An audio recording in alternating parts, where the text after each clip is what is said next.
Hello and welcome to this quick video about updating a radio like this RadioMaster TX16s Mk3. This has a H7 based processor inside. One of the latest generations of processors makes this radio very impressive. There's loads of modern EdgeTX powered radios, however, that have the H7 processor inside. Why is that important? Well, it means that the updating is a little bit different. If you have been using things like EdgeTX Buddy and those kind of things historically, that at the moment isn't something that we can use with these H7 powered radios. Why? Well, that's because the DFU, or device firmware update mode, that the H7 processors use is a little bit different. So the process is a little bit different too.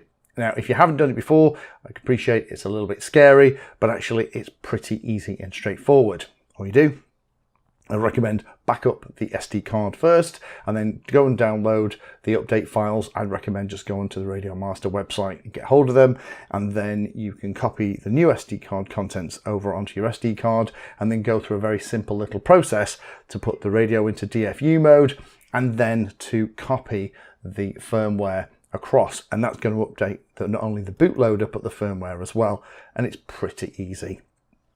Lots of different radios are going to need this kind of stuff going forward, and hopefully it's going to be easier, but for right now this is the way to do it. Let me show you exactly how I've just updated this one, and it went really smoothly. So as I mentioned in the introduction, I'm going to show you the UF2 process, which is what you need on these more modern radios because it has the newer CPU. Now we're going to need to place the radio in bootloader mode to do all that stuff, but the thing I would recommend that you do before you do anything else is, first of all, let's turn it on, to EdgeTX. and then once it's booted, plug it into the computer using the USB port at the top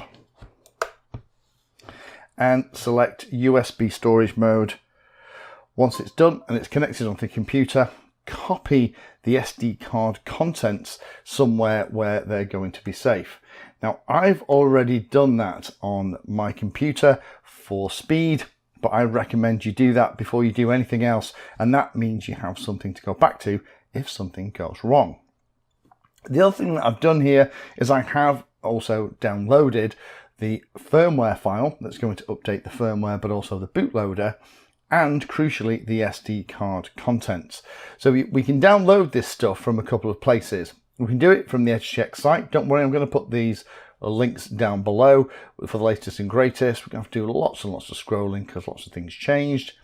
But if you go down to the very bottom, you can download the assets, which is the EdgeTX firmware. If you download that, in there will be the firmware for this radio. Similarly, we can also go to the RadioMaster website, and personally this is the way that I would do it.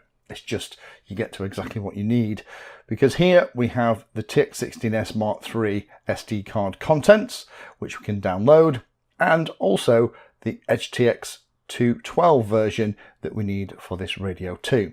So I've downloaded both of those things. I have my original SD card contents here for safety, so if I want to go back or replace, for example, the startup images and those kind of things, I have them. But also I've got my update files, which are the EdgeTX firmware update files. So these are the two UF2 extension files, one from the RadioMaster website. Just out of interest, I downloaded the one from the EdgeTX website as well. They're both exactly the same size and the same thing. Then we're going to use those in a moment. And we also then have the SD card contents for 212 that I'm going to copy over. Now, actually what we can do before we go any further, you know what, while we've got it all set up, let me copy that, go onto the drive and actually copy over the top.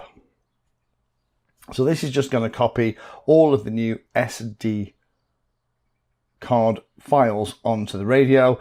This is going to take a minute. I'll just skip to the end of this, so it'll be ready for when we do the updating in a moment.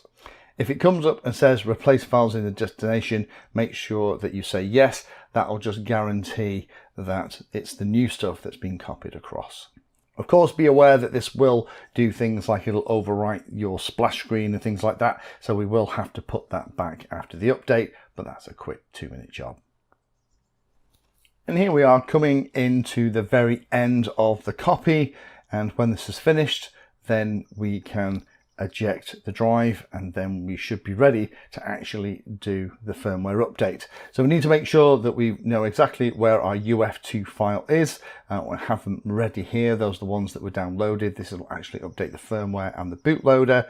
So now we have the update done.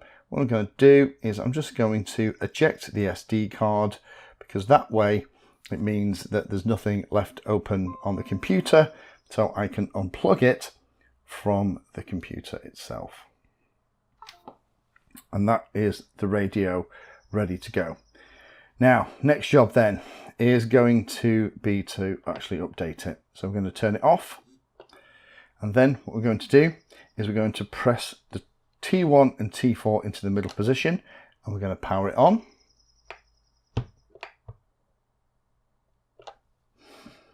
And it's going to be in bootloader mode. So now we need to plug it into the computer, and now we'll see a different drive appear on the PC when it's like this. And we don't want the one that's the USB drive, which is the one that we were playing with before. We're looking for this one here that's called EdgeTX UF2. And what we're going to do is we're going to select the file, and we're going to copy it into this location. And you'll see on the screen on the radio, as it's doing that, it's also writing everything as well. And when it's complete, what we'll do is we'll eject the drive again from the computer.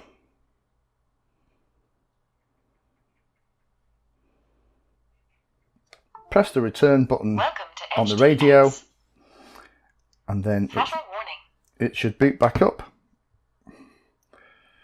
We'll unplug it from the computer. There we go. So we now have it set up on the latest and greatest version. So if we go into the information, we can see that we're on Queen Anne's Revenge, and we're all updated. I would recommend, once you've done this, just go through and do your stick calibration, copy over things like your startup file if it's been messed around with, but that's how easy it is. It isn't too tricky. Just one of those weird things, because these radios have a different processor in them, they're H7 based, that DFU thing is a little bit different, and this is the way it works, not just for this radio, but lots of other of the H7 based radios too. Thank you for watching my video. Check out the playlist, and adding Pedantry 60 to your search terms will help you find my content. If you haven't done so already, please hit the like and subscribe button. It helps a lot. You can support the time I spend here answering questions and helping others by using the links in the video description.